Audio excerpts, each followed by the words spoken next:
I think I'm gonna need 15 more of these today.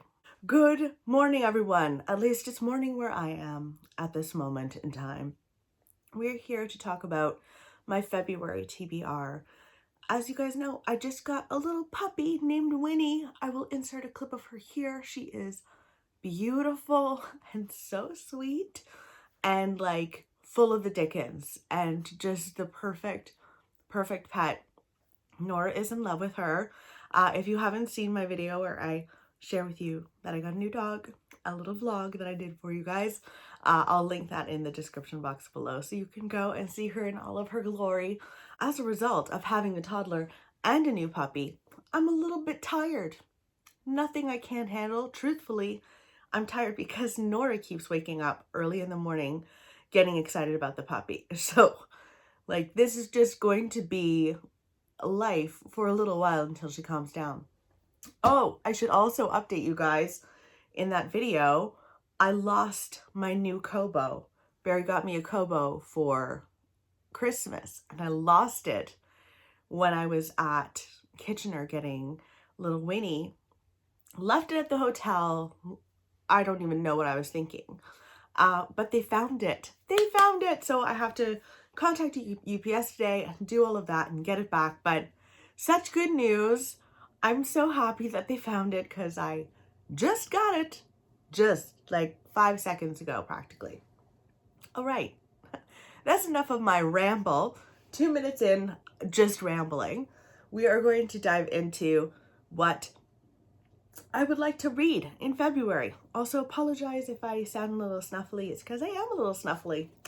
I am in the midst of reading The Girl You Left Behind by Jojo Moyes. This is a historical fiction book set in World War I, and we follow a woman in France when France has, I guess, fallen to the Germans. She has to actually serve the Germans every single night, and the commandant becomes really fairly interested in her and also the portrait that lives in their restaurant that her husband painted of her. So we're following her, and then we're following someone else a whole century later, where we see where the portrait landed and we find out its worth and all of that. So I am enjoying it. It's very easy read. I'm liking it. I'm not blown away. There's a lot about, pigs passing away, chickens passing away, which I don't enjoy as a vegetarian. I don't really love reading about it, but there you have it. So I'm reading that on audio. I will continue that on audio and finish it. You guys are going to be very proud of me because I am reading The Bass Rock. Can you see that? I think that might be upside down for you. I don't know.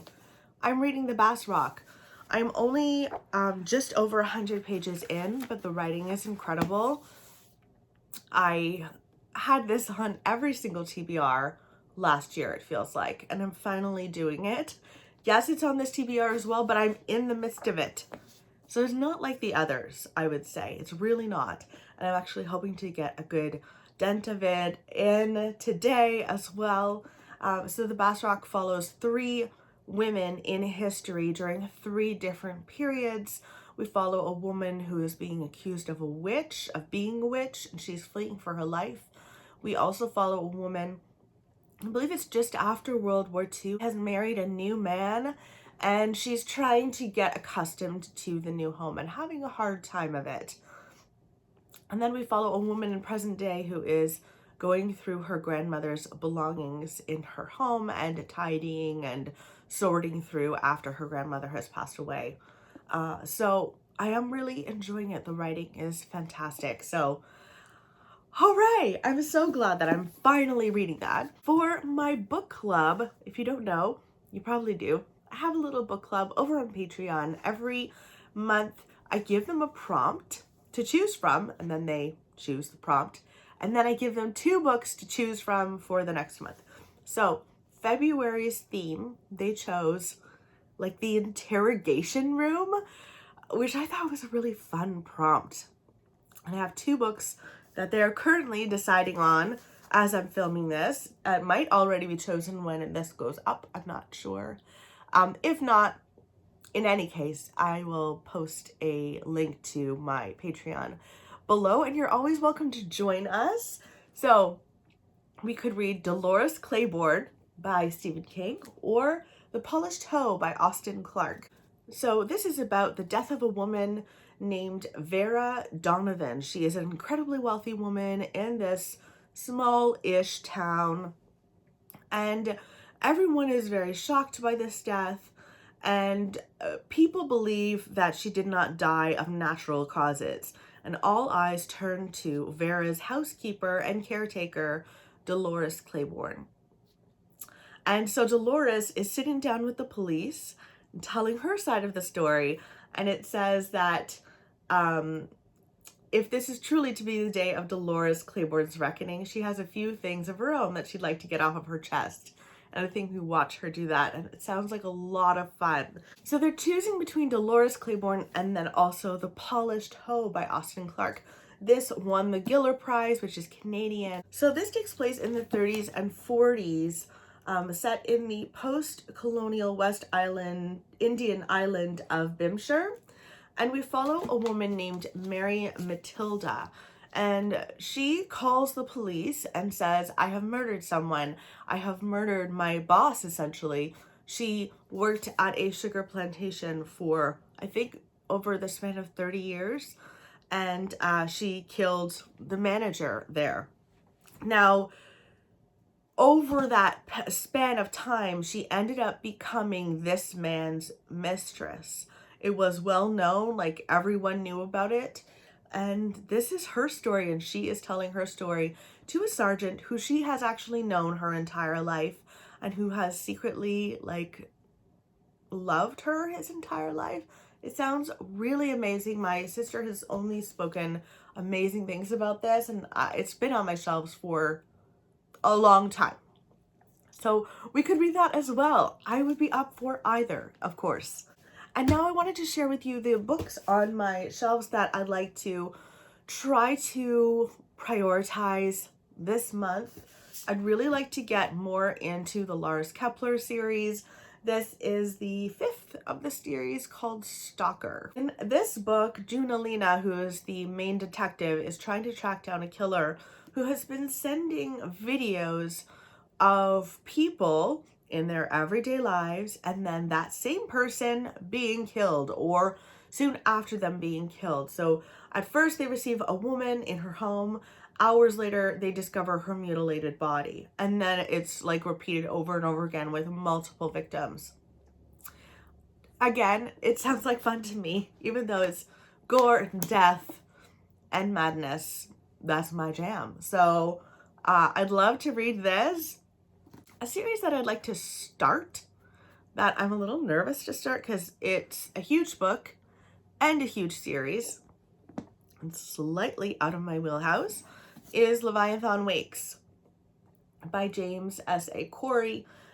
This is meant to be sci-fi meets thriller. So we're living in a world in which humanity has now colonized the solar system. We also follow a man named Jim Holden, who is on a spaceship, and he is an ice miner, and he makes runs from the rings of Saturn to the mining stations of the belt.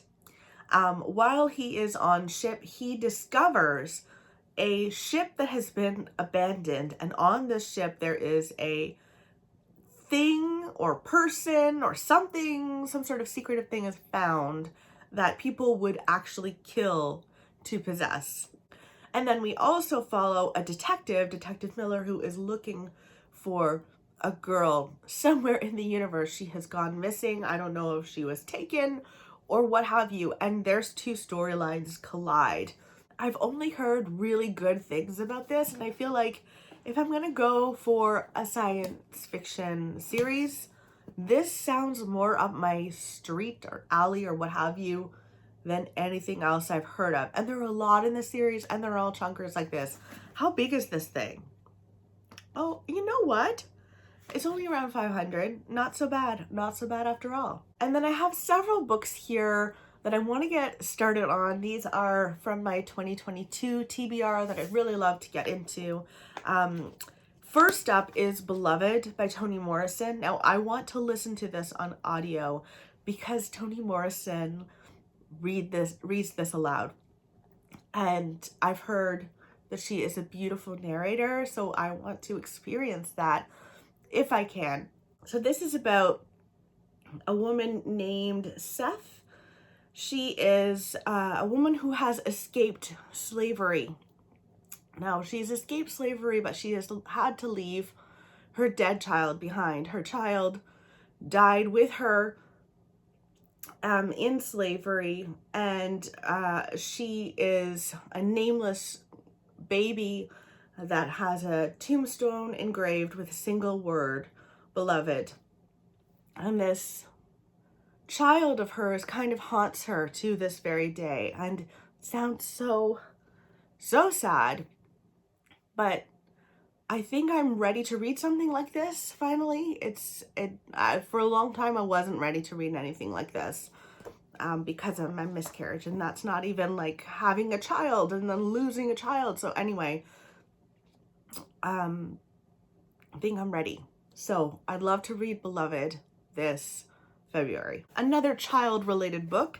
This is One and Only: The Freedom of Having an Only Child and the Joy of Being One. As you guys know, if you have been following my channel for a while, Barry and I decided that it was time to do the embryo transfer. We had one frozen embryo. We did the transfer. I did the transfer, and it didn't work. So the embryo either didn't stick to the lining, or there was something wrong with the embryo, I guess, and it didn't work. So we have decided that we're going to be a family of 3. We're not going to like continue on with IVF or anything like that, and we're content with that decision. So I would like to get more comfortable with it in my heart and feel peace surrounding it, like fully. And I think this book is going to really help me with that. So fingers crossed it does. You know, it's funny because Barry is an only child, so I don't think he has any of these things that are in my mind that I grapple with. So this is really for me, and I hope that it's good. So fingers crossed. Again, another one on the 2022 list is They Never Learn. This was on so many people's best of lists for 2021, and I have been dying to read this. So this is about a woman who works at a university. I believe she is a professor there. And every year she plans the demise of a man who is unworthy of being at the university. He is sexually assaulting people, something along those lines, and she kills them. And every year she has a new person, and it sounds like fun. So I want to read that. And finally, we've got How to Fail by Elizabeth Day. This is a nonfiction, bit of a memoir about Elizabeth Day's relationship to failure.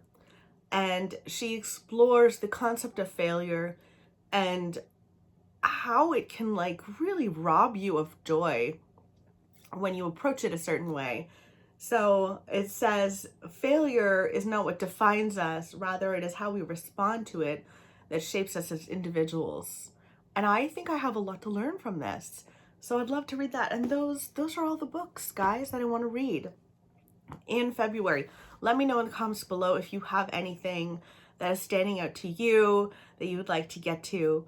And also if you read any of these and loved them, especially if you've loved them. I hope you guys are doing well. Apologies again for the sniffliness. Just feel kind of blah, just a little bit bleh. Not in perfect health at the moment, but I'm hanging in there. I will talk to you guys soon. Bye.